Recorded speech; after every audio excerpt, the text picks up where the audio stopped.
É fácil nós termos o consolo errado. E é fácil nós desejarmos o consolo errado. O grande problema de Israel era que as pessoas gostavam de ouvir paz, paz, quando não havia paz. Mas nós temos que admitir que sobre grandes problemas e provações, ouvir o conselho, o consolo errado era bom para aquelas pessoas. E elas não gostavam de ouvir aquilo que elas achavam que não estava consolando elas. Então elas ficaram vulneráveis a ouvir o conselho errado de muitos homens naqueles dias que diziam paz, paz, quando não havia paz. Esse dia eu estava vendo, alguém estava conversando comigo e a pessoa estava mencionando um texto da Bíblia de uma maneira totalmente oposta. E eu tive que falar para aquela pessoa: você está buscando um consolo que vai te levar para mais angústia. Esse consolo que você busca é o consolo errado. Isso que você está fazendo com a palavra de Deus é destrutivo. Mas eu percebo que é comum usar esse texto dessa forma. E talvez hoje de manhã e quem sabe à noite eu queria falar sobre o que Pedro diz a respeito disso. Seja algo que realmente nos faça pensar na nossa vida espiritual de uma maneira mais séria, não é? O apóstolo Paulo diz assim em Romanos 7, de 21 a 25: acho então esta lei em mim, que quando quero fazer o bem, o mal está comigo. Porque segundo o homem interior eu tenho prazer na lei de Deus, mas vejo nos meus membros outra lei, que batalha contra a lei do meu entendimento, e me prende debaixo da lei do pecado que está nos meus membros. Miserável homem que eu sou, quem me livrará do corpo desta morte? Dou graças a Deus por Jesus Cristo, nosso Senhor. Assim que eu mesmo com entendimento sirvo a lei de Deus, mas com a carne a lei do pecado. Muitas pessoas usam esse texto para justificar a sua vida espiritual, que é um fracasso, que jamais cresce, que sempre é imatura, infantil, dizendo isso: olha, eu estou debaixo do pecado, a lei do pecado, o bem que eu quero eu não consigo fazer, mas o mal... Mas perde totalmente o que o apóstolo Paulo está ensinando e como ele termina, né? Ele não está criando uma cama de racionalizações para uma vida que não honra a Deus. Ele acaba nos levando não para o lugar que a gente diga: tá vendo, é assim, eu quero servir a Deus, mas o pecado que habita em mim, ele nos leva para a solução, não é? Miserável homem que sou, quem me livrará? Eu dou graças a Deus por Jesus Cristo. Então é importante a gente entender que ninguém pode viver a sua vida espiritual. Nós vivemos numa geração terapêutica, uma geração forjada pelo brutal humanismo secular. E nessa ideia que sempre houve, mas que cada vez mais é defendida, nós temos problemas na vida. A culpa é de todo mundo. Então, na sociedade, na vida comum, as pessoas têm 1000 problemas, mas ela bota a culpa onde? O problema foi a minha criação e os meus pais. É o que o humanismo secular faz, não é? O problema é a sociedade. O Brasil não me ajuda. A sociedade não me ajuda. Papai e mamãe foram um problema. Minha família foi um problema. Você vê que as pessoas nessa geração terapêutica, elas querem ser vistas elas se tratam com autocomiseração e vitimismo. E elas querem ser vistas apenas como um fruto do que acontece a ela fora dela. Então, ela encontra todos os problemas da sua vida fora dela. A sociedade, o pai e a mãe, algumas coisas que algumas pessoas fizeram a ela no passado, ou estão fazendo com ela agora. E isso é óbvio que é o ar que a gente respira, de tal maneira que as pessoas fazem a mesma coisa na igreja. Você nunca vai ver uma pessoa espiritualmente vivendo uma vida que não glorifica a Deus, que não encontre uma razão fora dela. O marido que não ajuda, ou a esposa, ou a família, ou os irmãos da igreja não ajudam, ou a igreja não ajuda, ou o pastor. Tudo é por causa de alguém ou de alguma coisa fora da pessoa. Isso, essa pessoa está buscando um consolo para o seu coração, para a sua vida que desonra a Deus, não é? E às vezes faz pegar textos maravilhosos como esse e usar de maneira oposta. Mas o que o texto diz? Eu estava dizendo para aquela pessoa, quando eu leio Romanos 7, eu me sinto consolado, mas não com consolo errado, né? Eu me sinto consolado porque Paulo se sentiu do mesmo modo que eu, ilumina para mim essa realidade.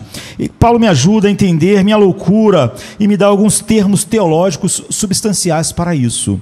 Você viu que nesse texto aqui está um monte deles. No capítulo 7 de Romanos e 8 tem um monte. Por exemplo, ele chama de a lei do pecado. Romanos 7, 23. Esse corpo da morte. Versículo 24. Minha natureza pecadora, ou minha carne, em algumas traduções. No versículo 18. O pecado que habita em mim. Versículo 17. Simplesmente pecado, no versículo 11.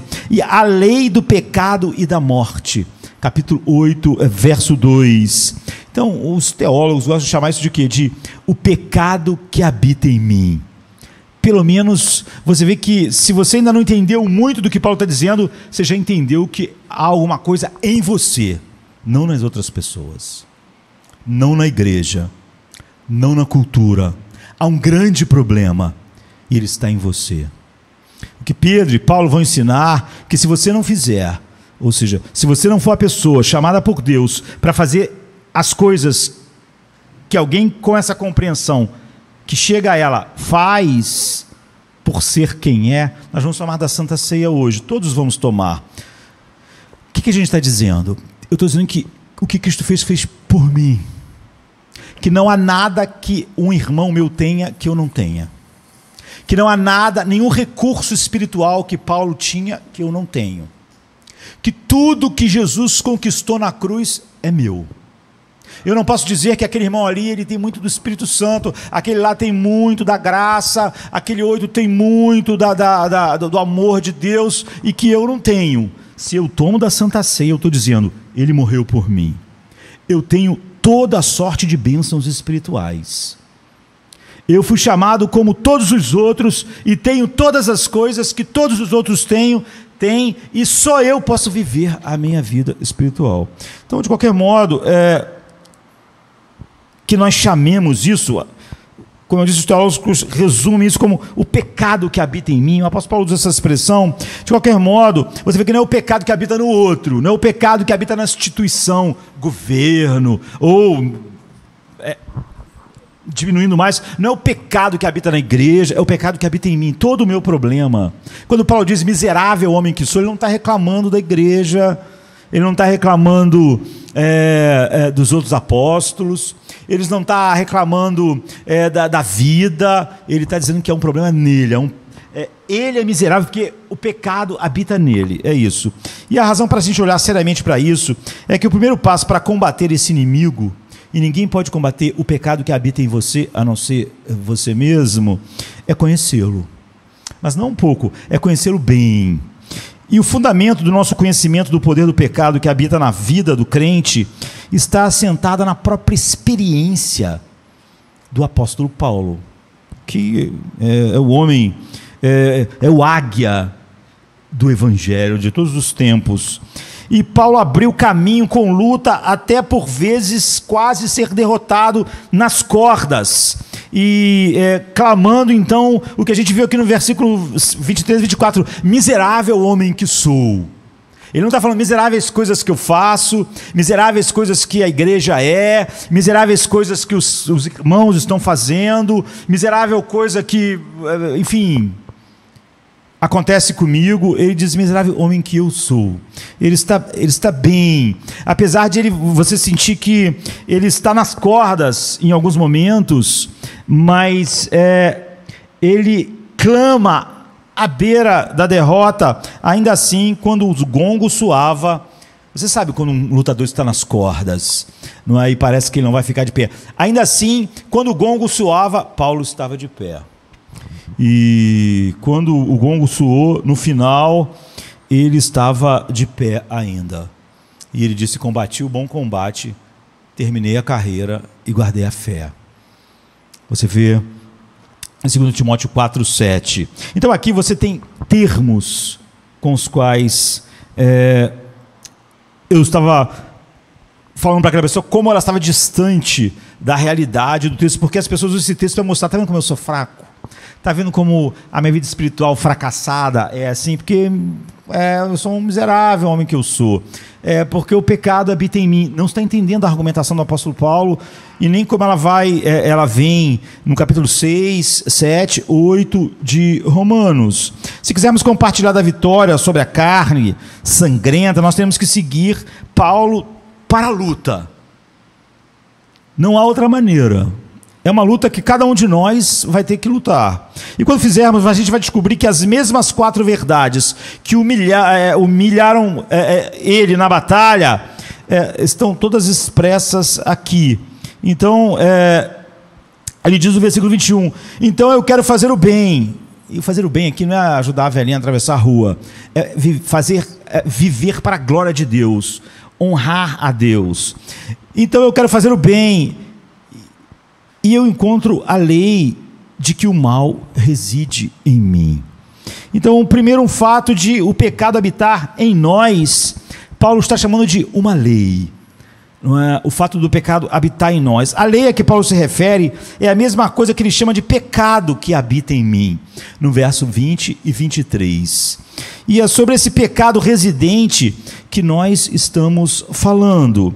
E por que chamá-lo de lei? Você percebe, num único texto como esse, por que o humanismo secular é totalmente inútil e é o nosso grande problema. Paulo está usando a palavra lei como uma metáfora, é óbvio, né?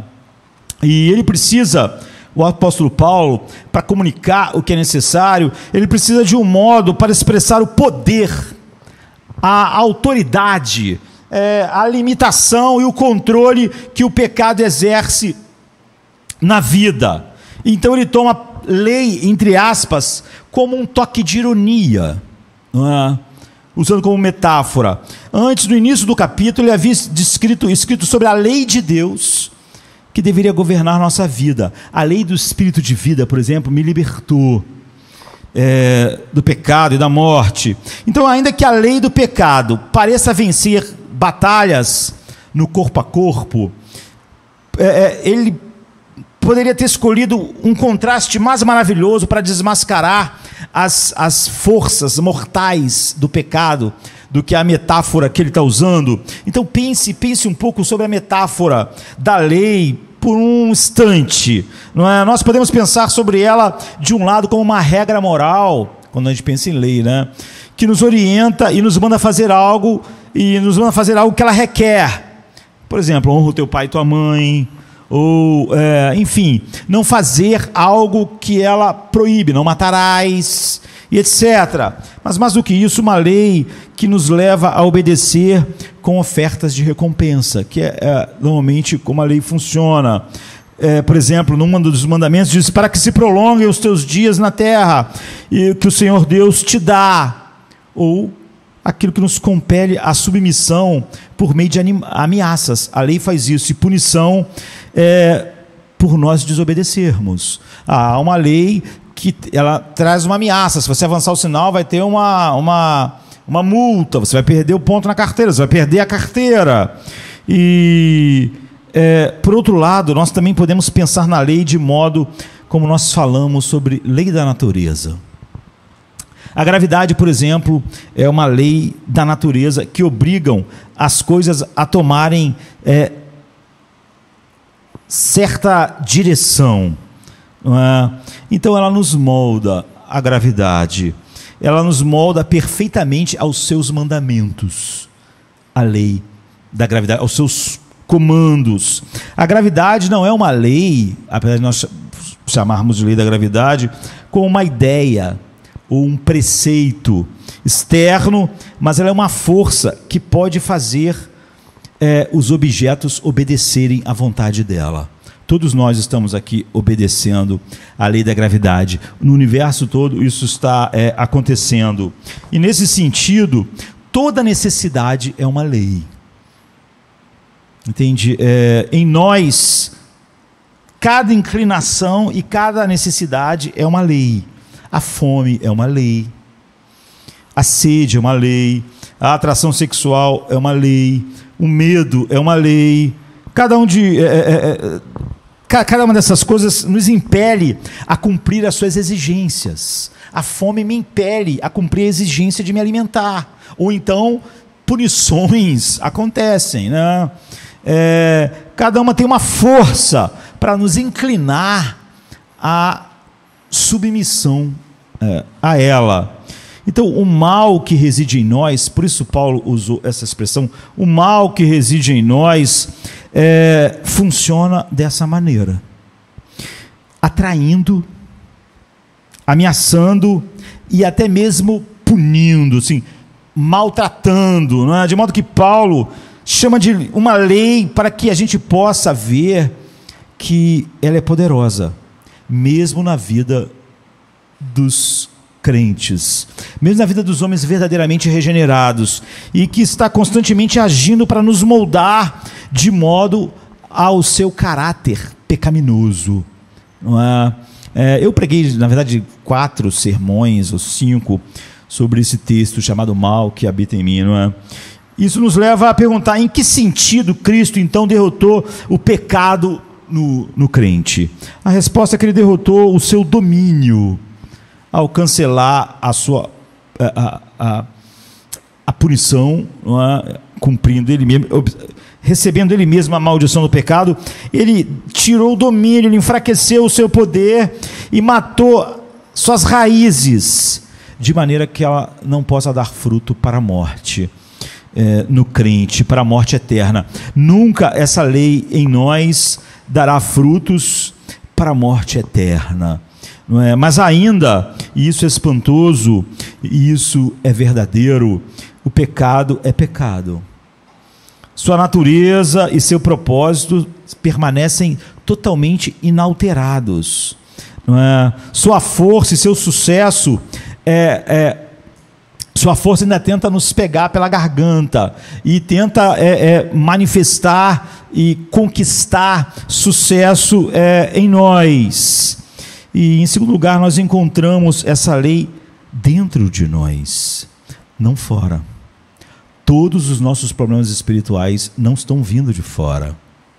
Eu disse que na nossa geração terapêutica, nós encontramos para cada problema dentro de nós, cada problema na nossa vida espiritual, a gente tenta localizar ele fora de nós. A igreja, os irmãos, os acontecimentos, enfim, como lá fora as pessoas sempre tentam, e infelizmente aqui também, nós tentamos encontrar todos os problemas na sociedade, no governo, fora de nós, e nós somos vítimas do que acontece fora. Mas você vê, nós encontramos essa lei do pecado dentro de nós. Paulo tinha ouvido histórias do horror sobre o pecado ao longo de toda a sua vida, não é? Pela maneira que ele foi criado. Ele tinha visto incontáveis dedos em rixa apontando para o seu rosto, previndo quanto e o poder do pecado agia. Mas em Romanos 7, 21, ele saiu da confortável teoria para a experiência turbulenta. Ele encontrou essa lei, sabe? Ele viu essa lei de fato, agindo como ele nunca tinha visto antes. E uma coisa é as pessoas se juntarem a um grupo para analisar criticamente alguma coisa e debater um assunto, não, uma dissertação sobre o pecado original. Você pode ficar batendo papo na internet, debatendo, não é? Uma coisa muito diferente é você se encontrar submetido à sua força e à sua loucura e saber que ela reside dentro de você. Uma coisa, então, é você assistir um vídeo, uma palestra, uma conferência sobre determinada doença terrível. Isso você pode debater sobre isso, você pode falar sobre isso. Como ela se espalha, o que ela faz no corpo, o quanto ela é invencível, uma doença terrível. E outra coisa é você ouvir o médico dizer: olha, nós fizemos o exame e deu positivo. Eu sinto muito, você está com essa doença. É muito diferente. É muito diferente descobrir que aquela doença está em mim, do que quando eu falava sobre o vídeo que eu vi na internet, uma palestra. Então, a maioria das pessoas concordam apenas como se fosse naquela palestra sobre uma doença. Meu coração é mau, meu coração é enganoso. Mas a maioria das pessoas jamais acreditam nisso e jamais realmente veem essa realidade do mal em seu interior. E poucas pessoas têm chegado a um acordo com a lei do pecado. Se isso tivesse acontecido com mais pessoas, nós ouviríamos mais queixas contra os seus corações. E não contra o mundo, não contra a vida, não contra as pessoas da sua família, não contra o seu cônjuge, não contra os irmãos da igreja, não contra a igreja, não contra os pastores. Nós ouviríamos as pessoas se lamentarem mais sobre si mesmas. Miserável homem que sou, como o apóstolo Paulo está dizendo. Mas você vê muito pouco isso. As pessoas têm muitas explicações para a sua vida espiritual ser um fracasso nas outras pessoas. Não me ajudam, não me apoiam, não me entendem, não fazem isso, não fazem aquilo outro. É como se a pessoa jamais tivesse realmente visto a lei do pecado em seu interior. E quando ela concorda com Jeremias de que o coração é enganoso, é uma coisa de palestra, porque ela não é como o médico que disse: olha, sabe essa doença horrível? Então, deu positivo aqui. Você sente o peso. Você falava daquela doença de uma maneira leve, depois ia comer uma coisinha. Mas agora que o médico disse que ela está em você, agora tudo é diferente sobre aquilo. E nós, se isso tivesse acontecido, nós ouviríamos as pessoas fazendo mais queixas contra essa realidade interior em suas orações. Veríamos mais luta contra essa realidade interior. E encontraria menos frutos dessa realidade no mundo. Você veria mais as pessoas se vendo a sua miséria e não sendo vítima da miséria externa. Então, quando nós encontramos essa lei em nós gritamos: quem nos livrará do corpo desta morte? Nós encontramos em nós mesmos o problema. E finalmente nós percebemos, como Paulo, que todo o problema da nossa vida está dentro de nós. Que nenhuma vitória espiritual vai vir de você lutar ou atribuir o seu problema ou os seus problemas a causas externas. Os crentes verdadeiros são as únicas pessoas que encontram a lei do pecado operando dentro deles. É óbvio que Paulo, antes de ser quem ele foi, nunca gritaria que na carne dele não habita bem algum. Ele ia dizer que não habitava bem no mundo, que havia defeitos em todos os lados, mas ele nunca localizaria o problema na sua vida. Os descrentes, por exemplo, eles não sentem o que Paulo sente aqui. A lei do pecado na vida de um homem que não está em Cristo é um rio furioso que leva tudo embora. E eles não podem medir a força da correnteza, porque a correnteza está levando eles, está levando o mundo todo. Você só pode sentir a força da lei do pecado que habita em nós, que habita no homem, se você tentar resistir à força, à corrente. Se alguém tentar resistir à corrente do rio, então ele sente a força. Agora, se ele é como uma folha levada pela corrente, ele não sente corrente nenhuma. O mundo não sente isso. O mundo, ele está sendo conduzido pelo pecado que habita nele. Ele não sente isso. Ele não sente sua força. Ele está simplesmente sendo levado porque eles se renderam à força. E quando você está rendido àquela força, e aquela força te leva, e não há nenhuma oposição àquela força, você não sente a força. Um crente, por outro lado, ele nada contra a correnteza. Ele encara o pecado de cabeça erguida e quer se manter firme diante dessa força. Então ele sente o poder dessa força. Em terceiro lugar, nós encontramos essa lei quando estamos nas melhores condições. Imagine quanto pior é a tua condição espiritual, menos você sente essa força dentro de você, porque ela começa a te conduzir. Então, Por incrível que pareça, nós encontramos essa lei quando estamos nas melhores condições. Embora essa lei do pecado seja muito poderosa, ela não governa o coração regenerado, o coração do crente. Paulo a encontrava operando nele, mesmo quando ele, a intenção, os anseios do coração eram glorificar a Deus. Você vê, ela não se manifesta apenas se você está no seu pior espiritualmente falando. Quanto pior, menos você sente. Quanto maior for o seu crescimento na sua relação com Deus através da contemplação de Cristo, mais você sente. Paulo não tropeçou nela em ocasião em que ele estava pecando grandemente. Quando você estiver pecando, você não vai sentir essa força, está sendo levado por ela. Ou quando ele estava indiferente com as coisas de Deus. Quando você está indiferente, você não sente vontade de ler a Bíblia, você não consegue orar, a força está te levando, você não sente a força. Não é? Ele estava consciente dela, mesmo quando tudo nele queria glorificar a Deus. Ele sentia mais a sua realidade. Quando ele decidiu obedecer ao Salvador, o Rei, quando o amor de Cristo constrangia a obedecer, quando ele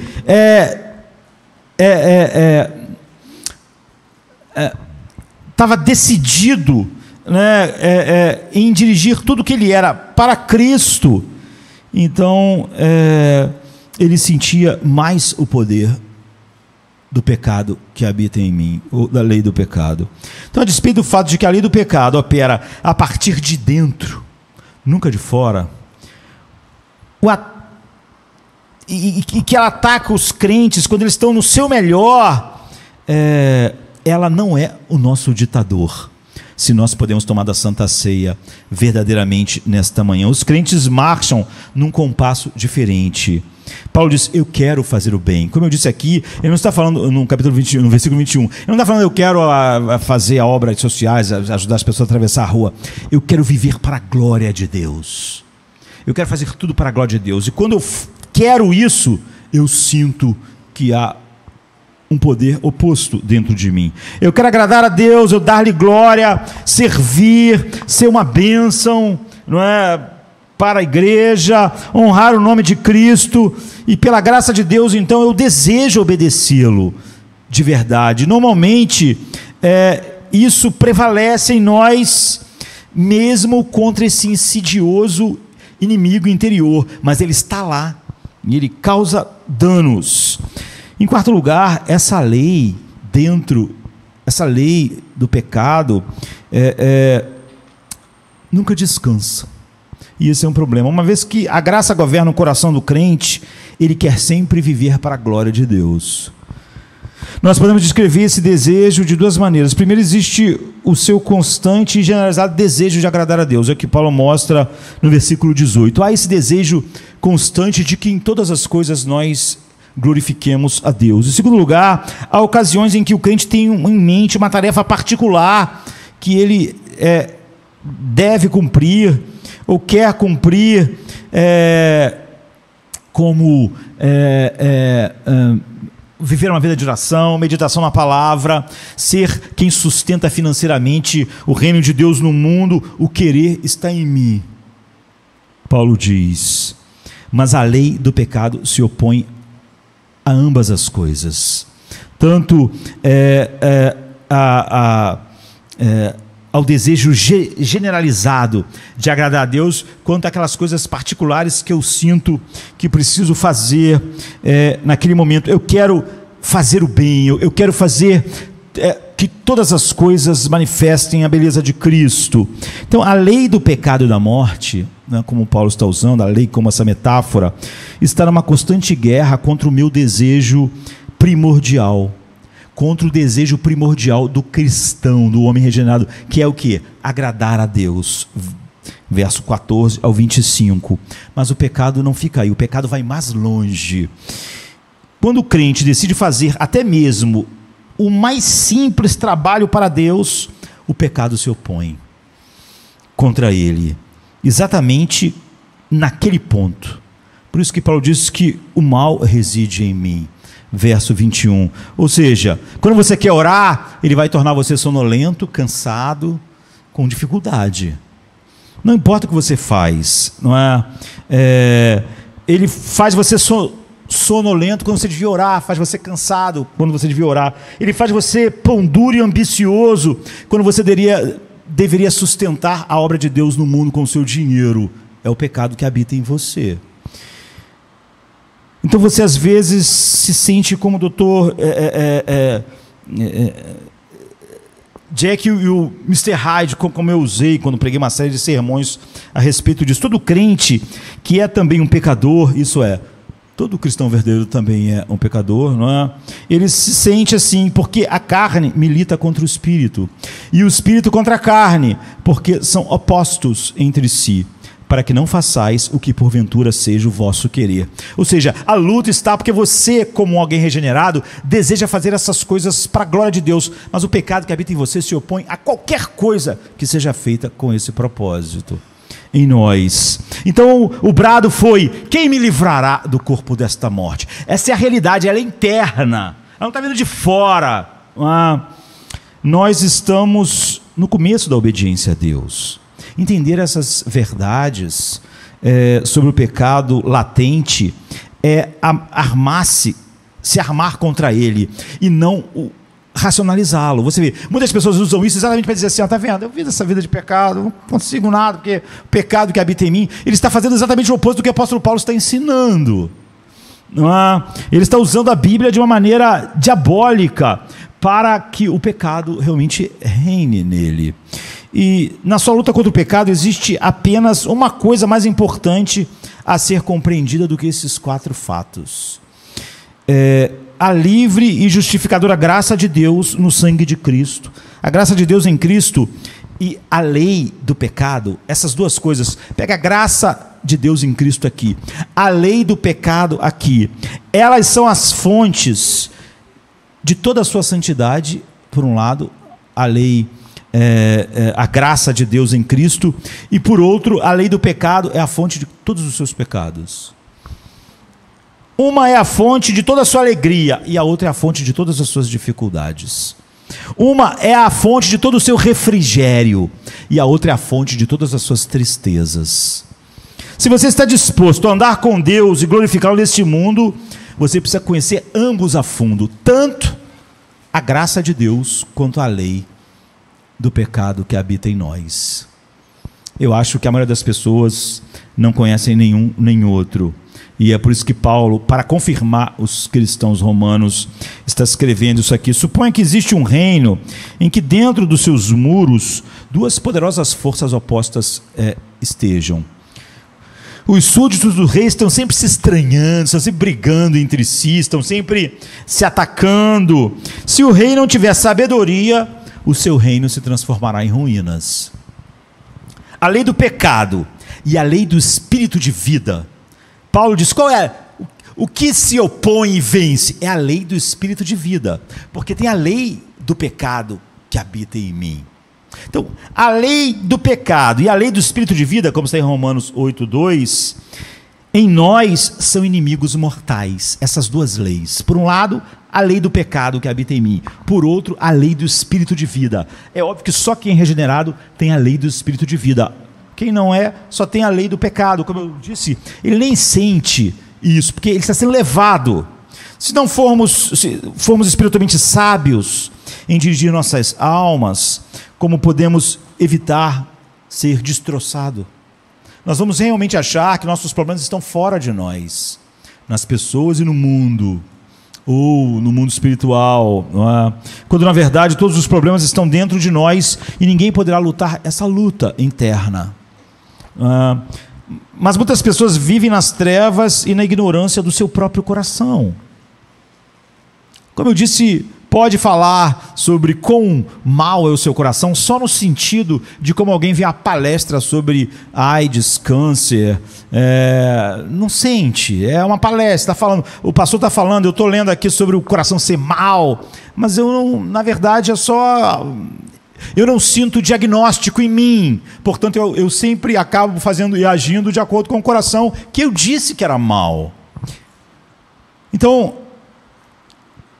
muitas pessoas vivem nas trevas da ignorância do seu coração. Não adianta você ouvir muito sobre a graça se você não conhece sobre a lei do pecado que habita em você. Você tem que conhecer ambos, e por isso a Bíblia fala tanto sobre ambos, não é? Então eles mantêm um cuidadoso registro, as pessoas mantêm um cuidadoso registro dos seus investimentos. Ele sabe, ele pega extrato, ele controla a conta bancária, ele vê como está o gasto, quanto está a entrada, ele tem um controle sobre isso.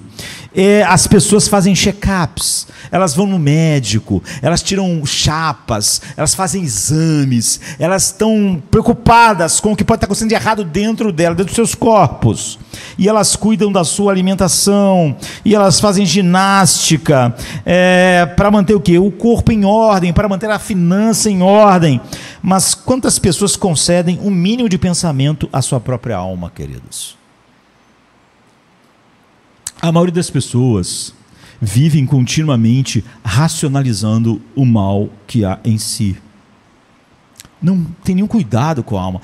Gasta tempo cuidando das finanças, cuidando da preparação para a vida futura financeira. Agora, se é importante vigiar e cuidar do nosso corpo e dos nossos investimentos, que logo estarão apodrecendo, por mais que você cuide do seu corpo, ele vai apodrecer numa sepultura. Se mesmo assim alguém cuida dele, por mais que alguém cuide dos seus investimentos, um dia ele vai deixar tudo para trás. Quanto mais importante seria para nós guardarmos nossa alma imortal, que não vai apodrecer simplesmente numa sepultura. Então, conhecer o pecado que habita em nós é o oposto do humanismo secular, não é? Já que o mal não habita em nós, o mal habita nas coisas, no mundo, nas instituições, nas outras pessoas. Eu sou a vítima disso tudo. Então, conhecer o pecado que habita em nós, por mais humilhante e desencorajador que possa ser, é a nossa sabedoria, sabe? Nós, por isso, nunca deixamos o humanismo explicar como nós somos. Não deixamos ele explicar nosso coração, nem nossa alma, porque nós sabemos que ele não pode explicar o mal que habita em nós. Ele nega o mal que habita em nós, a lei do pecado. Então, se é que nós temos algum interesse em descobrir o que agrada ao Senhor, como Efésios 5:10 diz, como Paulo aqui, eu quero agradar a Deus, e aí eu vejo uma lei agindo dentro de mim, uma outra lei. Ele vai falar sobre a lei do espírito de vida, mas essa outra lei também está lá, a lei do pecado, e evitar qualquer, como está em Efésios 5:10, se você quer glorificar a Deus, então, e descobrir o que lhe agrada, você então vai ser conhecedor e um estudante atento disso. E você quer evitar qualquer coisa que entristeça o Espírito Santo, como está em Efésios 4:3, no qual você foi selado para o dia da redenção, então você vai estar atento, você sabe dessas realidades. Agora, Chesterton, né, um grande pensador, apologeta, filósofo, ele disse assim, certa vez: se um rinoceronte entrasse no restaurante, neste restaurante onde eles estavam, um restaurante fino, né? Um rinoceronte entrasse, agora, não se pode negar, ele diz que ele teria um grande poder aqui dentro, de destruição, um rinoceronte no restaurante. Mas eu seria o primeiro a me levantar e torná-lo ciente de que ele não tinha qualquer autoridade. Então pense nisso. A lei do pecado para os crentes é como o rinoceronte de Chesterton. A única regra moral e autorizada sobre os crentes é o reino e o reinado de Deus. A única coisa que tem autoridade nas nossas vidas. O pecado que habita no coração é um usurpador. Não é? É um usurpador do trono que, como aquele rinoceronte, pode às vezes mostrar sua força, causar danos, ainda que você se levante e lhe diga que ele não tem autoridade, ele ainda tem força, apesar de não ter autoridade. Então a lei do pecado, ele nos empurra do mesmo modo que outras leis, por isso que Paulo está usando a metáfora, nos motivam a obedecer, nos motivam a nossa obediência como? Com promessas e ameaças, porque é assim que a lei funciona, não é? De todas as formas. Então você lembra, por exemplo, da cerimônia quando Deus entregou a lei ao povo de Israel, em Deuteronômio 27 e 28, metade das tribos de Israel estavam no Monte Ebal, metade, e a outra metade no Monte Gerizim. Então metade do povo estava de um lado, metade do outro, cada um no monte, e os que estavam sobre o Monte Ebal clamavam as maldições sobre aqueles que desobedecessem à lei. Se desobedecer à lei, são essas as maldições que vão cair. É o que os estavam a metade que estava no Monte Ebal. E os que estavam sobre o Monte Gerizim proclamavam as bênçãos. Se nós obedecermos, essas bênçãos vão estar sobre nós. Então, quando existe uma força por trás das ameaças e promessas que podem lhe fazer o bem, as pessoas são motivadas a obedecer. Então é o que o pecado faz. O pecado promete recompensas à obediência a ele. Os prazeres do pecado são as recompensas que o pecado oferece, recompensas pelas quais a maioria das pessoas venderiam a própria alma, e vendem. Hebreus 11, 24 e 26 faz alusão a uma batalha no coração de Moisés. Batalha essa que não existia no coração dos egípcios. Não porque não havia a lei do pecado, mas não havia a lei do espírito de vida. Mas em Moisés havia. Então havia uma batalha lá. Diz assim: pela fé, Moisés, quando o homem já feito, recusou ser chamado filho da filha de Faraó, preferindo ser maltratado junto com o povo de Deus a usufruir dos prazeres transitórios do pecado, porquanto considerou o opróbrio de Cristo por maior riqueza do que os tesouros do Egito, porque ele contemplava o galardão. Então aqui você vê a batalha entre a lei do pecado, não é? E a lei do espírito de vida, a lei da graça no coração. E as recompensas que o pecado ofereceu a Moisés, é óbvio que eram grandes. Toda lei oferece recompensas. E primeiro ele ia ter honra entre os egípcios, riqueza, além de qualquer limite, além de qualquer milionário que você conhece no mundo, que ele pudesse ter ou sequer chegar perto se ele ficasse com o povo de Israel. A lei do pecado oferecia isso a ele. Outra seria os deleites intelectuais, de debater com as altas mentes do Egito e aprender e crescer intelectualmente naquela cultura tão culta para aqueles dias. A outra recompensa eram os prazeres sensuais de comida fina, iguarias inigualáveis, haréns de mulheres, como era comum naqueles dias, diversões e festas sem fim, como alguém que ele era um príncipe. Então você pode ver em seu próprio coração o quão convincente e escravizador ou escravizadoras são as recompensas que o pecado oferece, que a lei do pecado oferece se obedecida. Moisés é um dos poucos no mundo, ou seja, só esses que Deus chama, e assim tem esse coração em quem as recompensas da graça prevaleceram. Ele realmente tinha dentro dele a lei do espírito de vida, mas o pecado, a lei do pecado, quando desobedecida, ela pune, como qualquer lei. Quando você desobedece à lei que te oferecia recompensas, então você tem punições. E uma coisa que Moisés enfrentou como punição por não ser inclinado à lei do pecado foi uma vida de maus tratos e opróbrio. É o que a Bíblia diz no versículo 25 e 26 do texto. Antes ele preferiu ser maltratado, ele preferiu carregar o opróbrio de Cristo. Então essas são as ameaças de punição pela desobediência à lei do pecado. Você desobedeceu ela, então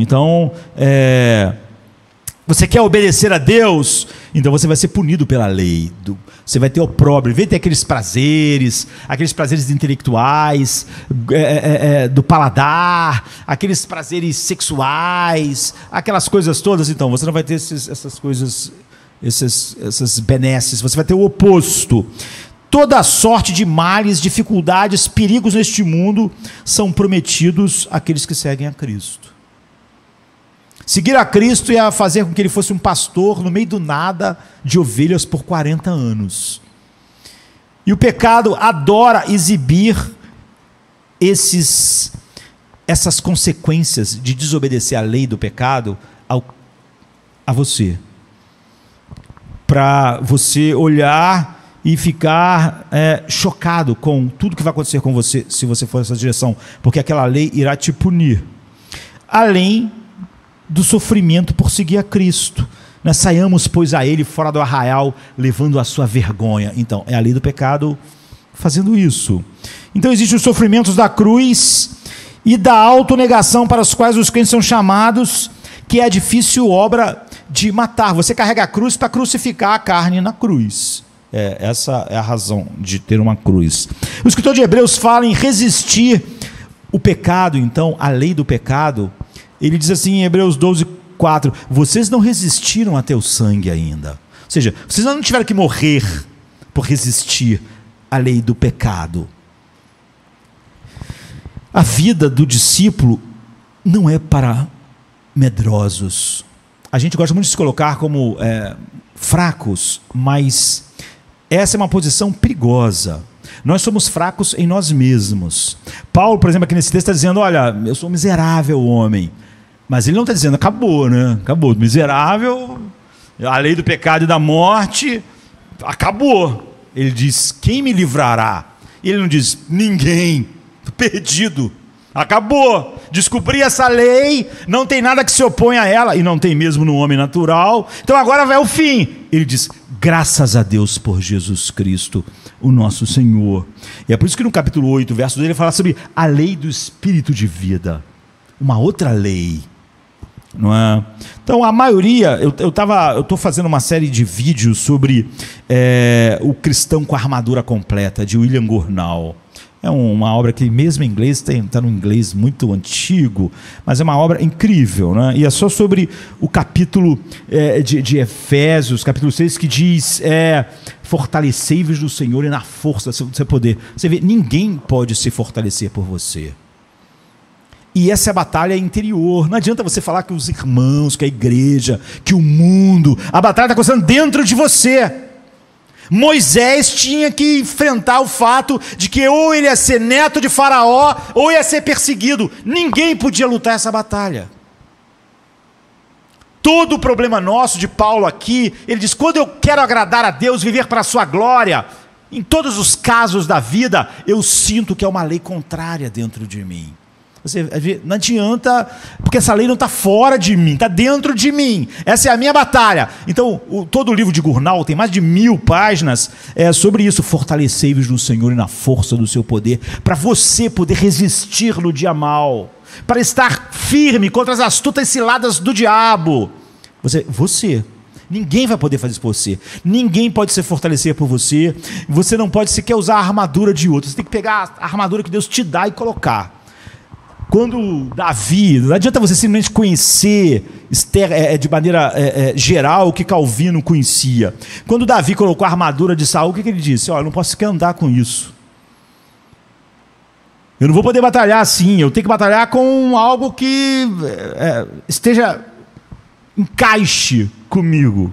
Então a maioria prefere se entregar ao pecado do que optar pela dolorosa obra de tomar a sua cruz e pregar a carne na cruz. Dante Alighieri, que escreveu a sua famosa obra, sobre o inferno, ele vai encontrando nos círculos do inferno várias personagens, e ele encontrou Brutus, Cássio e Judas no círculo mais profundo do inferno, no buraco mais profundo do inferno. E por quê? Porque tanto Brutus quanto Cássio quanto Judas são traidores. ou seja, que ganham a confiança de alguém, ou a confiança do seu amigo, e então os trai. E Dante coloca eles lá no lugar mais profundo, porque ele acha que são os mais perversos de todos. Os que ganham a confiança de alguém, se faz de amigo e trai. E o pecado que habita em nós é o nosso Judas, não o pecado que habita nos nossos irmãos. O pecado que habita em nós não são os pecados, não é? É o pecado. É a lei do pecado. Ele não trabalha do lado de fora. A lei do pecado não está fazendo nada do lado de fora. É o pecado que habita em mim. Nós carregamos ele dentro de nós. Nós carregamos. Você pode achar que o problema o seu problema são os Judas fora de você, os brutos fora de você, mas você carrega o seu Judas dentro de você. É o que a Bíblia diz. Não se trata de uma lei escrita que simplesmente nos dirige por decreto, uma lei que você está lendo assim, a lei do pecado. Não. Ela é inata. Ela trabalha compelindo e incitando das profundezas do nosso coração. Paulo chama isso como? O pecado que habita em mim. Romanos 7,17. O mal reside em mim. Versículo 21. Outra lei trabalhando nos meus membros do meu corpo. Há uma lei nos membros do meu corpo. E no 23 ele diz, a lei do pecado trabalhando nos meus membros. Então no versículo 18 ele diz, porque eu sei que em mim e em minha carne não habita bem algum. Você vê, está tudo interno. Ele diz, eu sei que na minha carne, ou seja, em tudo que eu sou fora, o que a graça faz, nada é bom. Tudo luta contra Deus. Paulo é a lei do pecado em um sentido. Num certo sentido, a lei do pecado é você. Não é algo fora de você. Faz parte do que compõe você. E esse é o problema do humanismo secular. Você vê, ele sempre está encontrando problemas nas pessoas, nos outros, na sociedade. Na igreja tem acontecido a mesma coisa. Todo fracasso espiritual nós atribuímos o quê? As pessoas não estão me ajudando, a igreja não está me ajudando, o irmão mais experiente não está me ajudando, o pastor não está me ajudando. Mas na verdade, não é? Nós temos recebido tudo que o evangelho traz, mas nós não reconhecemos. Nós estamos sendo levados pelo interior, pela lei do pecado no interior, e nós insistimos que o problema está fora, nesses vários problemas nos quais nós nos apegamos. O que acontece? Se eu não conheço profundamente a lei do pecado que habita em mim, a graça, o conhecimento da graça está totalmente deturpado em mim. E é por isso que na antiga aliança Deus promete circuncidar o quê? O coração do povo, Deuteronômio 36, e escrever sua lei em seus corações, Jeremias 31, 33. Por quê? Nenhuma mera lei escrita pode ser uma ameaça contra uma lei que está dentro de mim, que é a lei do pecado, que é o pecado que habita em mim. Se tudo que você tem é o sermão que você está ouvindo, o sermão é externo a você, mas a lei do pecado está dentro de você, racionalizando, justificando, achando culpados. O sermão está fora. É por isso que o homem regenerado ele não tem só o sermão fora. O sermão fora é um chamado externo. A promessa no sangue de Cristo, pelo corpo de Cristo, que nós vamos tomar daqui a pouco, a ceia, lembrando isso, é de que a palavra de Deus seria escrita em nossos corações. É o que Paulo chama da lei de espírito de vida. Nada externo pode combater esse mal interno, porque o nosso mal está em nossos corações, está dentro de nós, e você precisa de um poder maior dentro de você para lutar. Nenhuma lei escrita pode constituir uma ameaça contra a lei do pecado. O evangelho opera a partir de dentro, por isso a lei do espírito de vida é vencedora no coração regenerado, porque não é um aprendizado de um monte de coisas externas a mim, simplesmente. Meu coração foi circuncidado. Ou seja, em outras palavras, agitar diante de você uma cópia dos 10 mandamentos no teu rosto, ou no rosto de alguém que está dominado pelo pecado, e ordenar que ele se submeta, é tão eficiente como tentar fazer um rinoceronte fugir de você, batendo nele com uma pena. Não faz nada, não é? O rinoceronte sequer sente a pena. Quando nossos corações não estão circuncidados, quando não há a lei do Espírito de vida, o sermão, a palavra externa não faz sequer ela é sentida.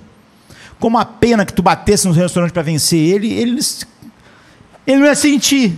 Se sentisse no máximo uma cosquinha.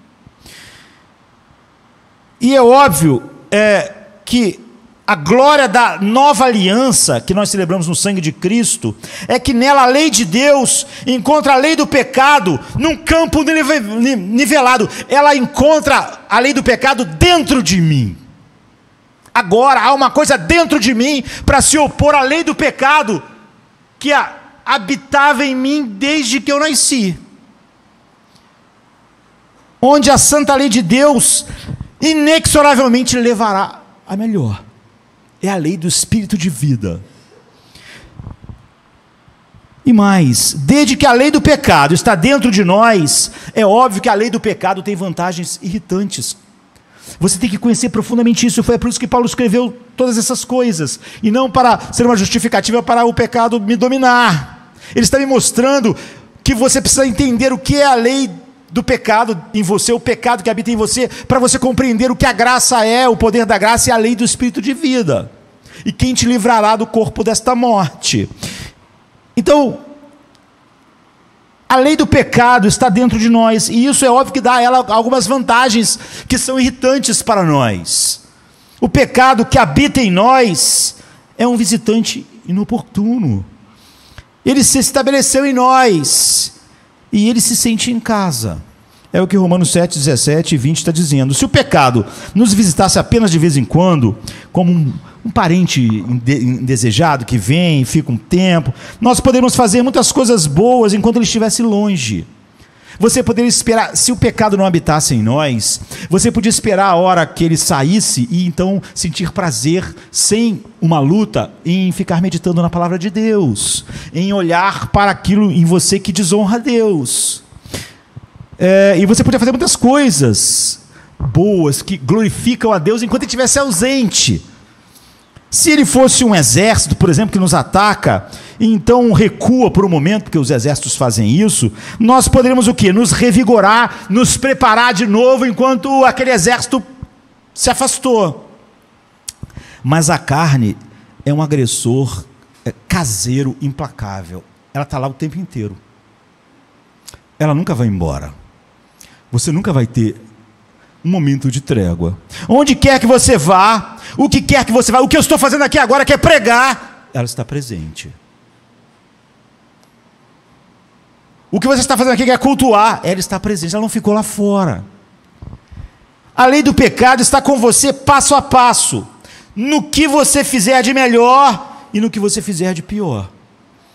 Quantas vezes você pensa sobre o fato de que você carrega por aí um companheiro tão mortal dentro de você, que faz parte do seu interior? Quanto mais você sabe sobre isso, mais você sabe o que a graça faz e menos você localiza os seus problemas fora de você. Em segundo lugar, o pecado que habita em nós não guarda domingos. Justamente quando Paulo estava pronto para fazer uma coisa santa e amável, o pecado estava lá. Ele diz: quando eu desejo fazer algo que glorifica a Deus, você podia pensar, nessa hora o pecado ia pensar o quê? A lei do pecado. Ele está querendo glorificar a Deus, vou embora. Mas não, justamente quanto mais ele queria glorificar a Deus, ele via essa lei lá, se opondo. Então o pecado não é apenas um hóspede permanente, ele é intrometido e miserável. Ele sempre está metendo o nariz, sempre. Olhando por cima do seu ombro. A lei do pecado, o pecado está sempre cochichando no seu ouvido. Agora eu estou pregando, ele está cochichando no seu ouvido. Esse é o problema do pecado que habita em nós. Você quer orar? Você quer ouvir um sermão? Você quer meditar sobre a palavra? Você quer fazer uma doação generosa? Você quer encorajar? Você quer resistir uma tentação? Então essa peste odiosa e perversa está na frente, com milhares de distrações e surpresas, se certificando de que você não vai fazer nada dessas coisas para glorificar a Deus. Você não vai alcançar o bem que você pretende, o bem que eu quero, como Paulo usou, como você vê aqui no versículo 18, ou em Gálatas 5:17. E é isso que nos deixa desesperados. Em terceiro lugar, o pecado faz o seu trabalho sujo com a maior facilidade. Pecado que habita em nós, né? Uma vez que ele trabalha dentro, ele nos assedia. Você sabe que a lei do assédio, você se afaste, aquela pessoa está te assediando. O pecado então ele assedia, porque ele está dentro. Então Hebreus 12:1 diz: cuidado com o pecado que tão de perto assedia. Ele não precisa de ajuda externa. O pecado que habita em você não precisa de ajuda externa de nada, de ninguém.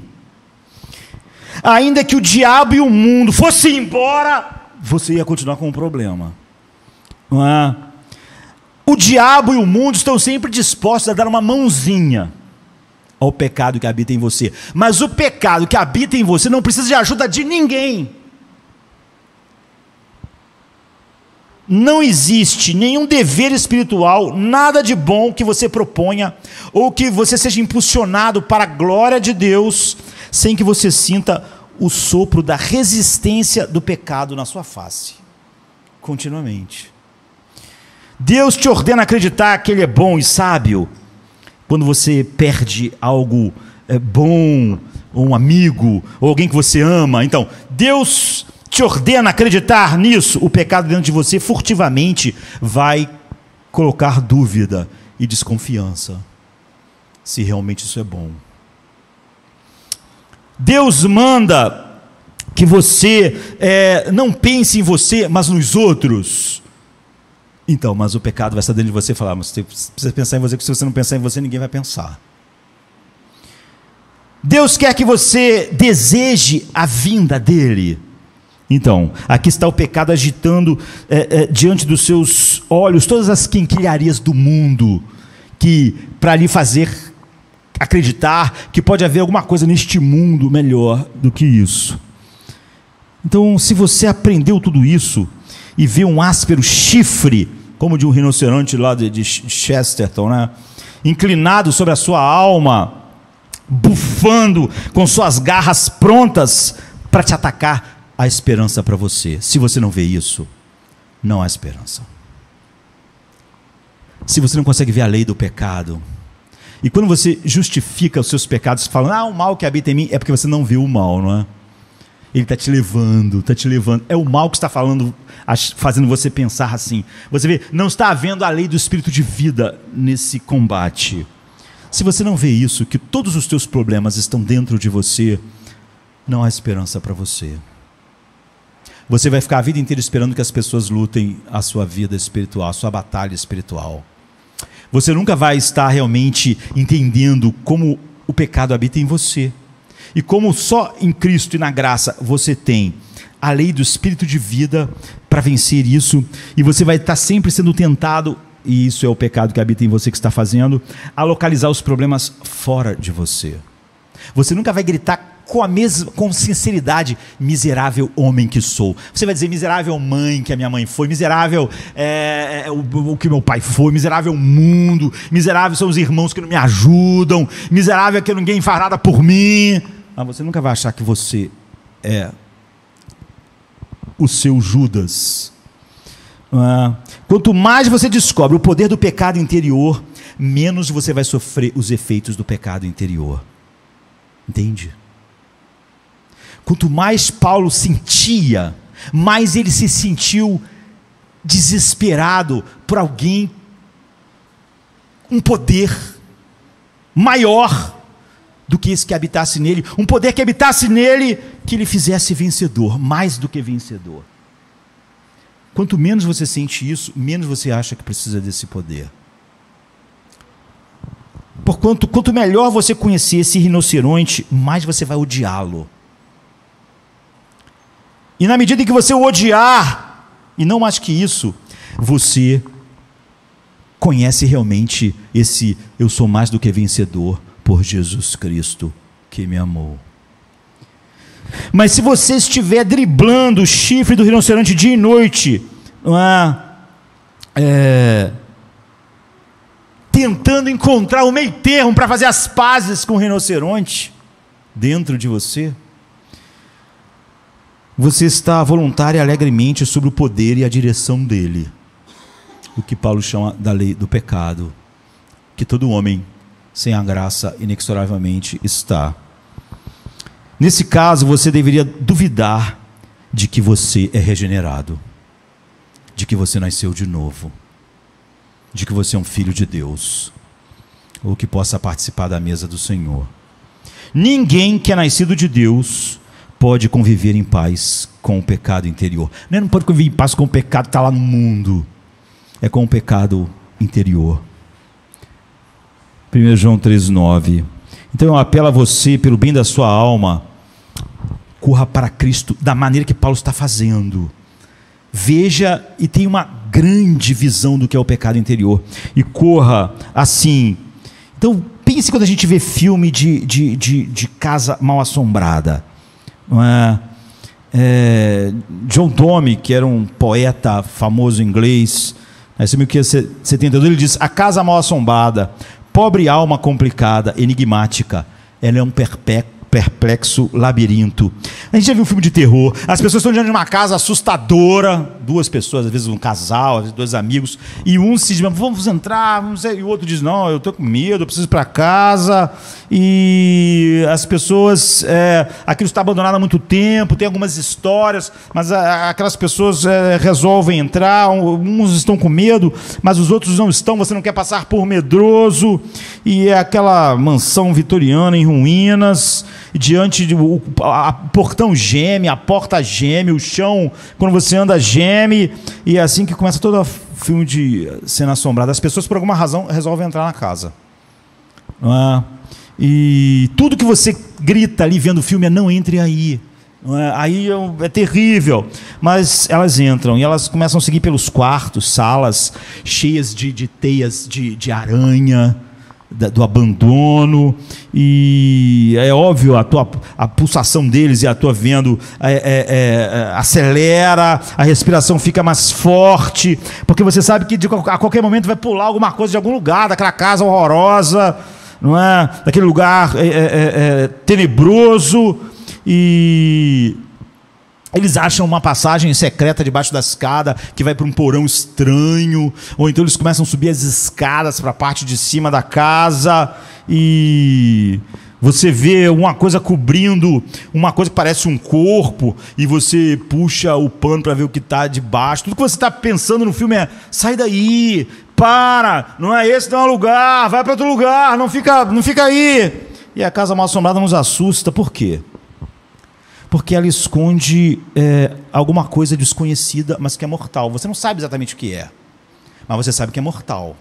E ela tem incontáveis o quê? Guarda-roupas, armários, alçapões, sótãos, porões, cantos sombrios. O porão, você escuta um barulho lá embaixo, e você tem essa casa mal assombrada dentro do seu coração, sabe? O teu coração, então, pensa nessa cena de filme de terror da casa mal assombrada. Você tem, o coração é um labirinto que só Deus pode decifrar. É o que Jeremias 17, 9 e 10 diz. Como eu disse, todo mundo gosta de repetir o que Jeremias diz: meu coração, nada é mais mau e corrupto, mas quase todos os problemas que as pessoas têm espirituais é porque elas ouvem o coração delas, elas acreditam no que estão sentindo, elas sabem o que a Bíblia diz, mas elas estão indo na direção que o coração está dizendo. Eu estou sentindo isso, estou sentindo aquilo, estou sentindo aquilo outro. Ele está fazendo aquilo. Ele entrou na casa mal assombrada. Ele está entrando nos porões, ele está andando nos lugares, e os computadores mais potentes não vão poder decifrar o seu coração. Nós modestamente admitimos que não podemos conhecer o coração das pessoas, nós não podemos conhecer o coração dos outros, a gente diz, mas isso é tolice até certo ponto, porque na verdade você não pode conhecer o seu próprio coração. Nunca se surpreendeu com a insinceridade e até mesmo a intriga que você encontrou? Você nunca se surpreendeu com a insinceridade que você encontrou no seu próprio coração? Não é? O humanismo secular tenta nos ajudar e é por isso que ele não pode. Você vê, o homem não conhece o seu próprio coração, mas o coração é mais do que complicado e insondável. A Bíblia diz: enganoso é o coração mais do que todas as coisas. Agora, se você acreditasse nisso, você seguiria o seu coração contra o que a palavra de Deus diz? Você seguiria algum sentimento que é claro que espiritualmente não é o que a Bíblia diz que você devia estar indo naquela direção? É óbvio que não. É óbvio que quando eu faço e ajo porque eu estou me sentindo assim, estou me sentindo assado, estou me sentindo daquele outro jeito, eu estou seguindo aquilo que eu disse que sabia que era a coisa mais enganosa que existe, que é o meu coração. Todas as noites nós lemos no fim do dia algum especialista falando sobre os esquemas sombrios no mundo da política, dos negócios e as brechas na lei que as pessoas usam para ganhar dinheiro, enganar os outros. Porém, o negócio mais sórdido do mundo, a máfia mais terrível, não pode se igualar ao engano que está no seu coração. O coração é mais enganoso do que todas as coisas, a Bíblia diz. Então, pode pensar em qualquer coisa. A Bíblia diz que teu coração é pior, é mais enganoso. Agora, você duvida disso? Pense no quão instável você é. Num dia você é um sábio servo de Deus, não tem um palhaço do pecado. Você pode estar aberto e encorajador, só para daqui a pouco estar tristonho e reservado. Você pode ser fácil, né, de ser levado e ser um excêntrico romântico, ou amanhã ser uma pedra de gelo. Num dia Jesus é o mundo para você, amanhã você diz que não consegue orar, não consegue estar no culto. Então pense agora nas suas inconsistências. Como eu disse, o mal, a lei do pecado está em nós, então não pense nos outros, pense nas suas inconsistências. Sua mente diz o que é correto, mas não é bem assim que as coisas funcionam. Por exemplo, sua mente diz que é correto você usar o seu dinheiro para o sustento da obra de Deus no mundo, mas sua vontade diz que isso é o que a palavra de Deus diz na sua mente, mas no coração você sente que Deus é muito exigente e você podia fazer coisa melhor com o seu dinheiro.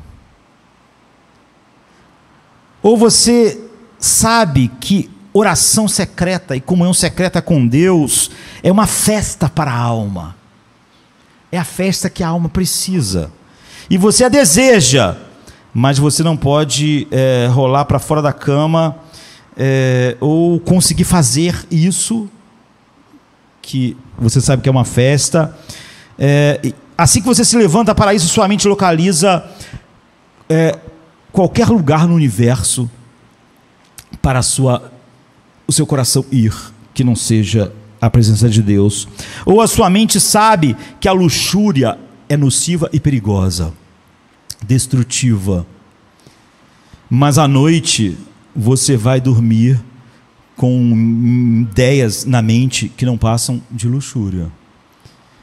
Então isso é inescrutável, é enganoso. O coração é onde o pecado se esconde. Não só o pecado está em você, como ele se esconde no lugar mais profundo que é o coração. O pregador diz assim, autor de Eclesiastes 9:3, o tempo está acabando. Também o coração dos homens está cheio de maldade, nele há desvarios enquanto ele viver. Jesus chamou o coração da fonte de todo o pecado. Todo pecado teu, a fonte é o seu coração. Você achou que era outra pessoa. Você achou que era o mundo. Você achou que era a tua criação, seus pais. Você achou que era a igreja. Você achou que era o irmão da igreja. Você achou que era a igreja. Mas Jesus disse, a fonte do seu pecado é o seu coração. Não está fora de você. Ele diz, o coração é a fonte do pecado. Mateus 15, 19. E ele diz, é do seu mau tesouro que você tira o mal. Você nunca tira o mal de algum lugar fora de você. É do mau tesouro do coração que você tira o mal. Saiu raiva, saiu inveja, saiu autocomiseração. Jesus disse, está saindo de dentro de você. Não está vindo de fora. Não está vindo de fora. Lucas 6, 45. Junte tudo isso e você vai ter uma cena que nenhum escritor de cinema, de filme de terror conseguiu montar.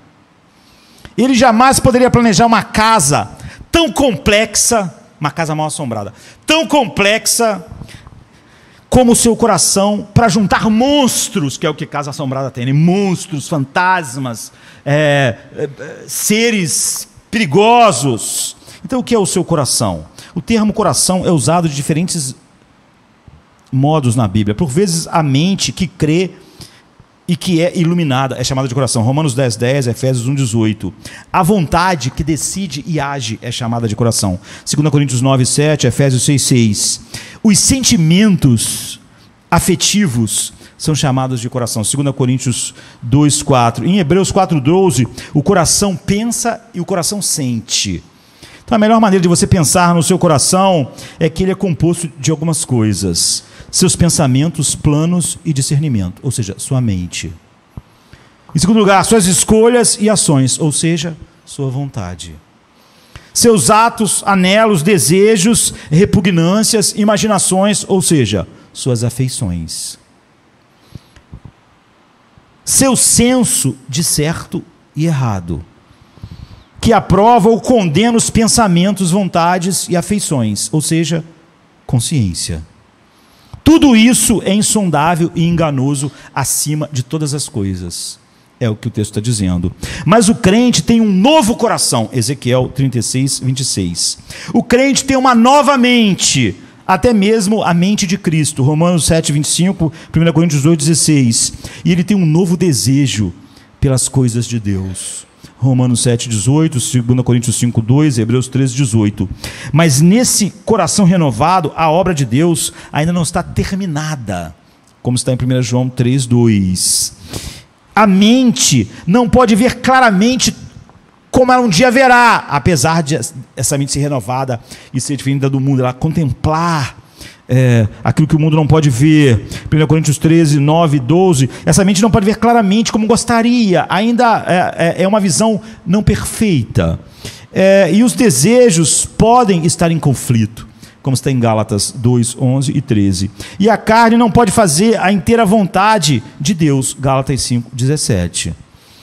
Nos crentes, a carne permanece insondável e enganosa. A carne nunca melhora num crente.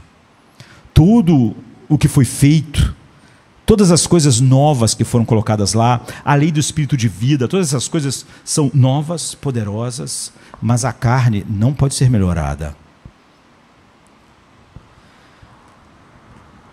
Nos crentes, ela continua enganosa. Então, qual é a vantagem da carne? Você consegue enfrentar um inimigo que, justamente quando você o derrota, ele se arrasta para algum canto em que você não pode alcançá-lo. O inimigo se esconde fora do seu alcance, deixando você descansar um tempo suficiente para você pensar que ele foi embora para sempre, só para daqui a pouco ele se jogar em cima de você. Essa é a vantagem do pecado interior, não é? É a vantagem que ele tem sobre nós. Ele se esconde numa insondável e enganável fortaleza chamada coração. Em algum lugar nessa fortaleza ele está escondido e você não pode achá-lo, não é? Você já batalhou contra algum desejo, orou, buscou conselho contra ele, só para depois, numa noite, ver ele se mover furtivamente e estar lá. Você pensou que tinha derrotado, pensou que pudesse prosseguir sua vida espiritual, que aquilo nunca mais ia te perturbar. mas um dia você está vendo televisão e apenas um comercial faz aquele desejo surgir, como do nada, não é? Ele estava em algum lugar, faz com que fervesse um punhado de desejos maliciosos em você, uma imagem às vezes. O pecado pode ser como as velas de aniversário, né? Você sopra e ela apaga, e daqui a pouco você desesperadamente vê fazer umas fasquinhas assim, e o treco acende de novo. E o que acontece com o homem regenerado é que ele nunca se rende. Não pense por um minuto que a guerra contra o pecado tenha terminado nesta vida. Não existe sequer uma trégua, um cessar-fogo. Muitos generais foram surpreendidos por estarem descuidados depois de uma grande vitória. Incontáveis crentes têm sido emboscados exatamente quando estavam no seu melhor. Davi, por exemplo, viveu uma longa vida de devoção, serviço a Deus, viu a misericórdia de Deus sobre suas mãos, serviu, mas então o pecado veio na ponta dos pés um dia, no escuro, e apunhalou ele pelas costas. Se você guerreia violentamente contra a sua carne, você vai ganhar terreno. Se você realmente está sendo conduzido por Deus, pela palavra de Deus, então você ganha terreno. Ela vai enfraquecer e você crescerá cada vez mais à imagem de Cristo. No entanto, o trabalho não pode parar enquanto você está no mundo. Por isso Paulo diz: não julgue que eu tenha alcançado. Se você cortar qualquer pedaço de carne em você, não é do corpo, né, da carne, você vai ver que ela se junta e revive, igual o exterminador agora, o mais moderno aí, que cai assim como um líquido, tudo se junta novamente. Então, você pode acabar até pior do que em alguns momentos você estava. Então, atente para as advertências das Escrituras. Portanto, também nós, visto que temos a rodear-nos tão grande nuvem de testemunhas, desembaraçando-nos de todo o peso e do pecado que tenazmente nos assedia, corramos com perseverança a carreira que nos está proposta, olhando firmemente para o autor e consumador da fé, Jesus Cristo, o qual, em troca da alegria que lhe estava proposta, suportou a cruz, não fazendo caso da ignomínia, e está assentado à destra do trono de Deus. Considerai, pois, atentamente aquele que suportou tamanha oposição dos pecadores contra si mesmo, para que não vos canseis, desmaiando em suas almas, dentro de vocês.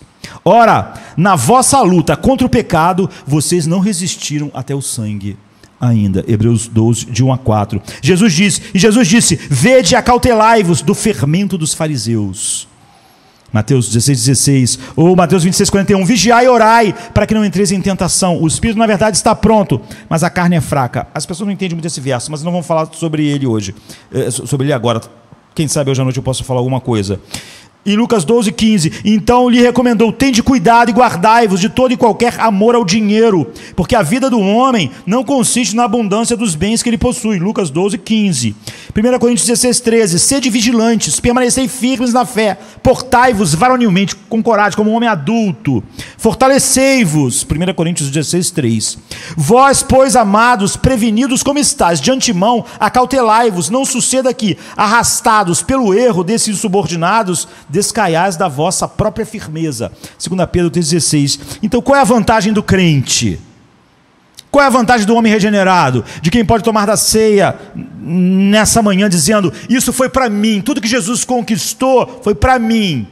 Agora existe uma lei dentro de mim. Era a única coisa que podia acontecer. Ele cancelou a culpa do pecado, mas também há em mim uma lei do espírito de vida. Eu não estou lutando contra algo que é interior com algo que é exterior. Então, por mais infindável e complicada que essa guerra seja, os crentes entram nela com confiança. Por quê? Porque essa semente que está em nós é invencível. A lei do espírito de vida, apesar do rinoceronte, que não é nada fraco da lei do pecado, a lei do espírito de vida é infinitamente mais poderosa. É o próprio Espírito Santo que habita em nós. Mas, como isso acontece? Os crentes entram nessa luta com confiança porque o Espírito Santo tirou o show da casa de horror que era o nosso coração. Agora, como ele fez isso? E aí você tem que prestar atenção. Muito. Nós não conhecemos o nosso coração. Nós já falamos isso. Ele é enganoso. Mas Deus conhece. não é? O Salmo 139 é só sobre como Deus nos conhece. O Espírito Santo, então, tem uma tocha que nos leva para dentro dessa casa mal assombrada, que é o nosso coração. E em vez de você correr aquele risco de não saber o que está aqui, o que está ali, o que está lá, então, o Espírito Santo é essa luz, e ele começa a mostrar cada monstro para você. Mas se você racionalizar e usar o humanismo secular e a biologia para dizer que essas coisas não são monstros, então você vai continuar na casa mal assombrada e morrendo, não é? Então o que o Espírito Santo faz? Ele nos leva debaixo da escada, e ele mostra o monstro da ansiedade. Está vendo? Ele ilumina a parte de baixo da cama e mostra o monstro da luxúria, do ciúme, da inveja. A casa não é mais assombrada no sentido de que agora eu sei os monstros que estão lá. Ele te chama lá no porão e mostra o monstro do amor ao dinheiro. Ele vai no sótão e te mostra o monstro da inveja. Ele te mostra o fantasma da autocomiseração. Nenhum pecado escapa ao olho sondador do Espírito Santo. Você entrou na casa mal assombrada agora com alguém que vê tudo. Não tem nada escondido que possa te atacar de repente. E é por isso que, porque nenhum pecado escapa dos olhos dele, Davi ora assim: sonda-me, ó Deus, e conhece o meu coração. Prova-me e conhece os meus pensamentos. Vê se há em mim algum caminho mau e guia-me pelo caminho eterno. Ele está dizendo: leva-me, Deus. Mostra-me onde está o monstro da inveja. Quando eu ver, que ele não caia sobre mim e me destrua.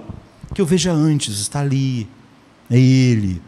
Ele deve ser morto, deve ser resistido. Mas se você se ofende com esse sermão, você está se ofendendo exatamente com o Espírito Santo te mostrando os monstros da casa mal assombrada. Você vai entrar nela no escuro. Como naqueles filmes, você vai acabar sendo devorado por alguma coisa, destruído. Se você culpa os outros, o Espírito Santo, é óbvio, não te mostra o monstro daquele pecado, porque você acha que ele está fora da casa. E você está com medo do que está fora da casa. Mas o monstro está dentro. Se você culpa cônjuge, parentes, irmãos, igreja, se você se vitimiza, se você está brigando com o Espírito Santo, que está te mostrando os monstros, então você ainda está na casa mal assombrada. E como os filmes de terror acabam mal, é como as coisas acabam. Então, Herman Melville, que escreveu uma das maiores obras, que é Moby Dick, ele diz: eu me movo em tua direção, tu, baleia, que a tudo destrói, mas que és inconquistável. Ao fim eu combato contigo, do coração do inferno eu te golpeio, pelo amor ao ódio eu te cuspo, em meu último momento, em meu último alento. A literatura, ela está cheia de ódios assim, né, de histórias assim. Shylock, que está cheio de ódio assim no Mercador de Veneza, por exemplo, de Shakespeare. E Javert persegue Jean Valjean, né, por 1.600 páginas nos Miseráveis. Há um ódio. E você vai ver na trilogia espacial de C.S. Lewis como um vilão como Aston, ele vai do primeiro livro, além do planeta silencioso, ele é um homem horrível, mas em Parelandra ele é sub-humano, por causa do ódio. Mas nenhum ódio em nenhum livro que você vai ver, em nenhuma história é tão grande como o de Acabe por Moby Dick. Ele persegue a baleia branca pelos oceanos do mundo, ele não hesita a colocar o navio dele e colocar todo mundo em perigo de vida e ele mesmo para destruir a baleia. Moby Dick é um retrato da nossa batalha selvagem. Tem um capítulo, acho que é o 42, que fala sobre a brancura da baleia. Todos os nomes no livro são de assim, Acabe, nomes bíblicos. Tudo está mesclado assim. Então, a baleia tem uma obra que é uma dissertação importante, um trabalho literário, não é um livro assim, de Sproul, por exemplo, que fala a respeito exatamente disso, da baleia branca, como ela representa Deus, assim, a brancura da baleia. Só que ele descreve a brancura da baleia naquele capítulo tão grandemente que está falando sobre como a brancura, a santidade, a grandiosidade de Deus só desperta no homem essa oposição. Então, Acabe é o inimigo da baleia, mas Paulo diz que a carne é mais que inimiga de Deus. A carne é inimizade contra Deus. Esse pecado que habita em nós. É inimizade, é hostilidade, é o próprio ódio. A carne não é inimiga de Deus, ela é a inimizade. Por isso, o pendor da carne é inimizade contra Deus, pois não está sujeita à lei de Deus, nem mesmo pode estar. Romanos 8,7. Se a baleia é Deus e o ódio de Acabe é a carne, não é? No livro, então quem é o capitão Acabe? É você. Então, a paz é impossível entre essas duas coisas. Dois inimigos, não importa quão profundo seja o rio das suas amarguras e inimizades, eles podem fazer as pazes.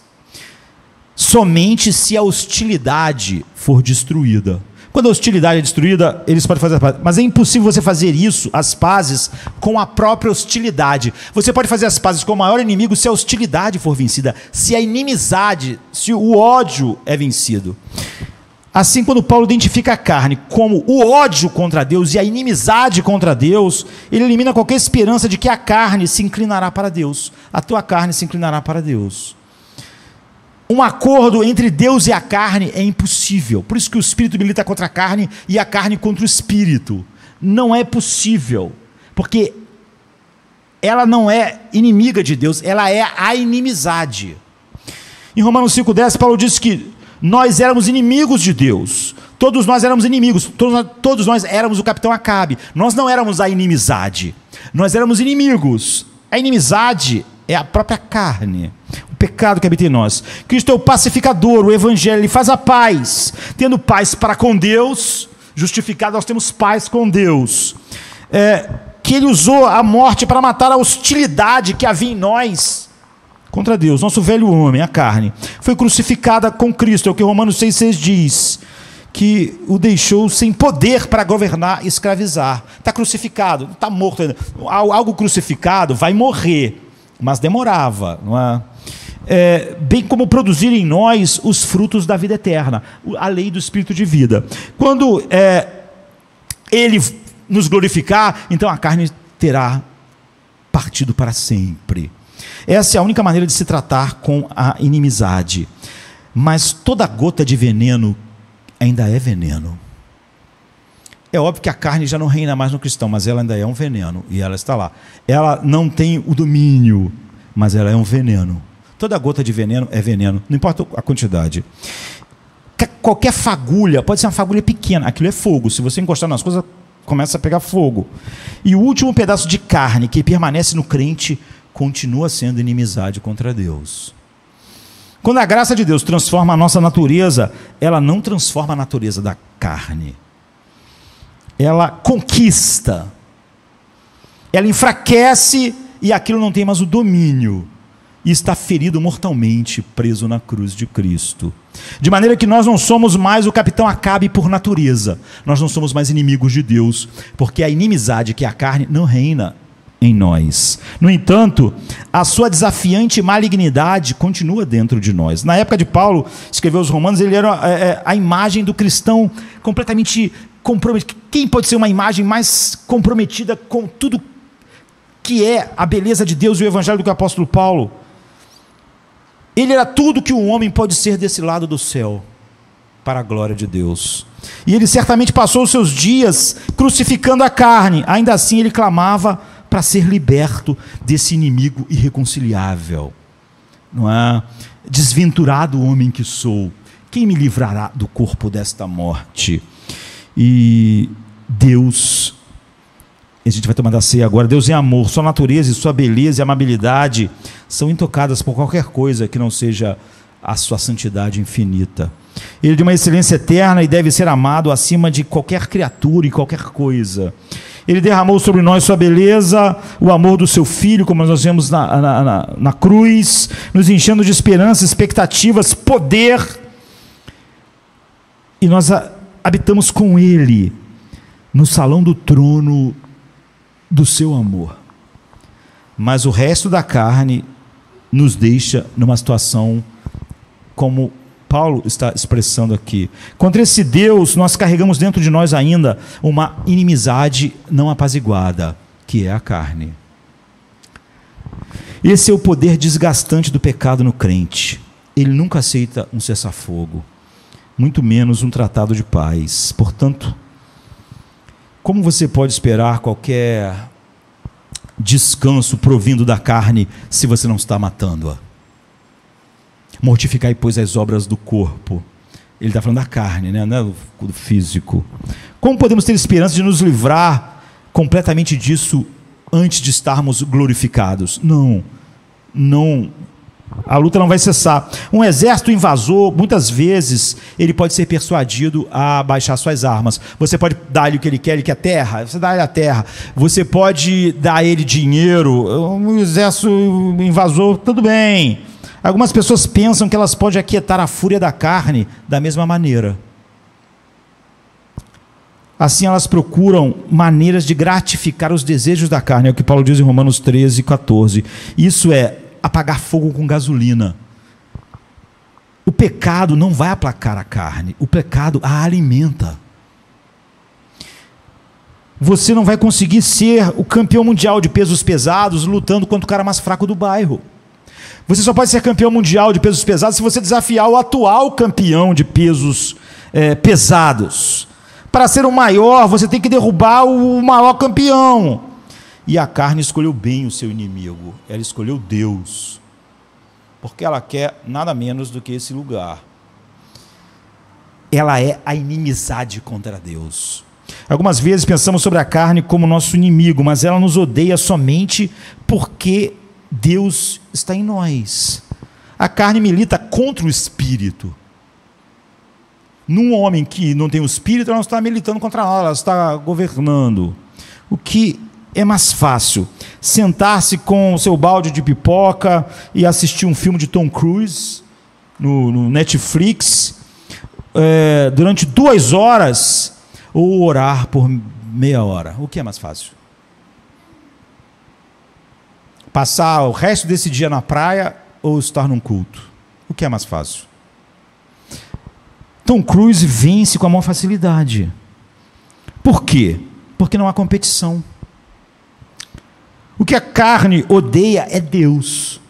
Então ela resiste a qualquer coisa que te aproxime de Deus. Especialmente a comunhão com Ele. E também a comunhão com Ele com os santos. A carne pode se enrolar em seu lado, se aconchegar no seu ombro, vendo Tom Cruise. Durante a noite inteira você pode maratonar isso. Mas deixe que mesmo o mais leve pensamento sobre oração e meditação entre em seu coração e a carne acende o sinal vermelho. Ela é inimiga de Deus. Antes que você possa começar o Pai Nosso, você começa a sentir sono, cansaço.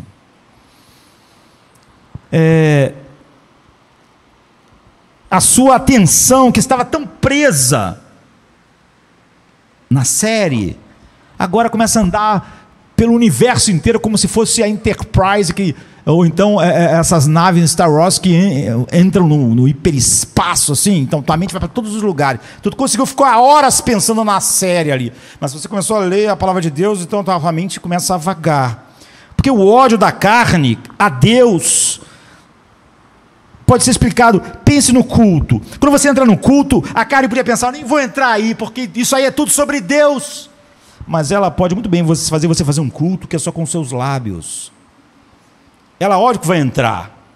Ela óbvio que vai fazer você se ofender mais com o sermão do que ser edificado por Ele. Ela pode fazer isso, fazer você cantar e gostar só de música e não de verdade adorar a Deus. E sempre que você quiser transformar o seu amor por Deus em algo, ela está lá. Esse é o problema. Não é que ela gosta do Tom Cruise, é que ela não é inimiga disso. Se você quiser fazer coisas ou viver coisas para Deus sem sentir a oposição, você está perdido, porque isso nunca vai acontecer. Se você é essa pessoa que não ora porque é difícil, então você não vai orar nunca. Se você não passa tempos em meditação porque a sua mente tende a vagar e você tem que lutar contra isso, então você não vai nunca, porque a carne, ela não luta contra as outras coisas. Ela só luta contra aquilo que te aproxima de Deus, porque ela é inimizade contra Deus.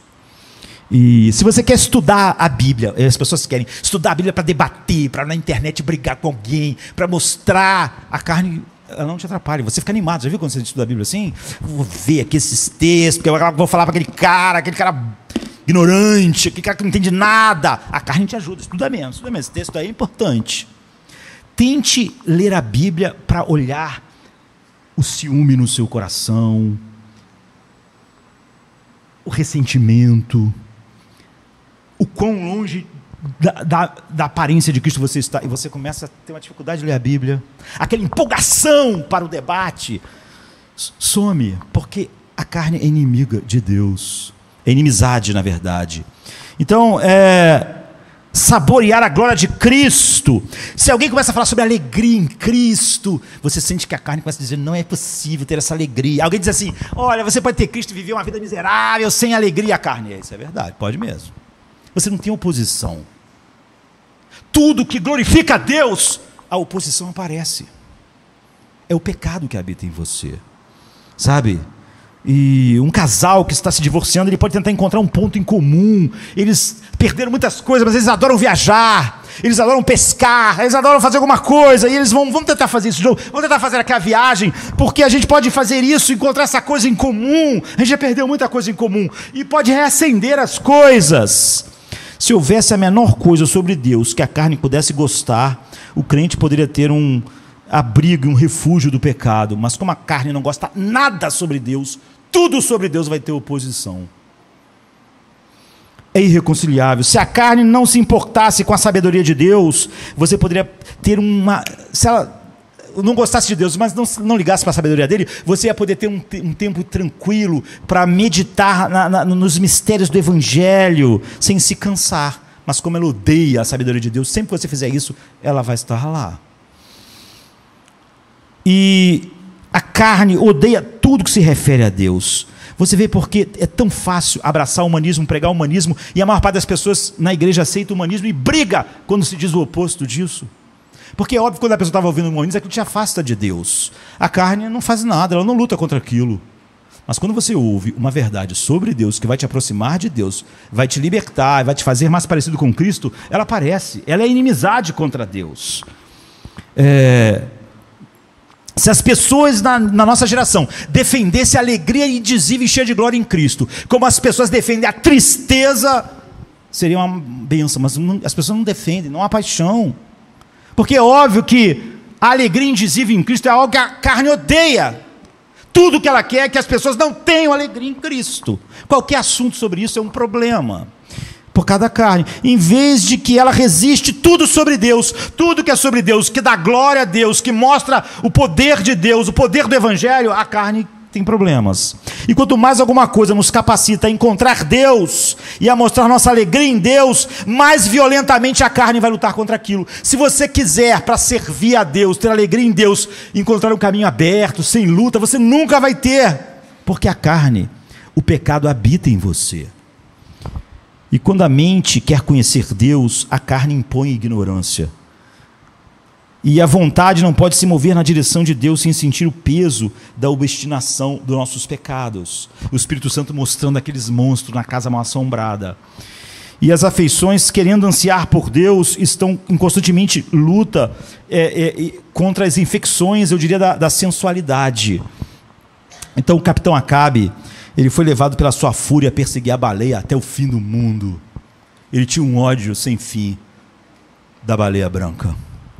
A carne, ela é assim, ela é dessa maneira. Ela irá até o último suspiro insultar Deus. Nem quando você estiver morrendo, a carne vai dar uma trégua. Ela é a inimizade contra Deus.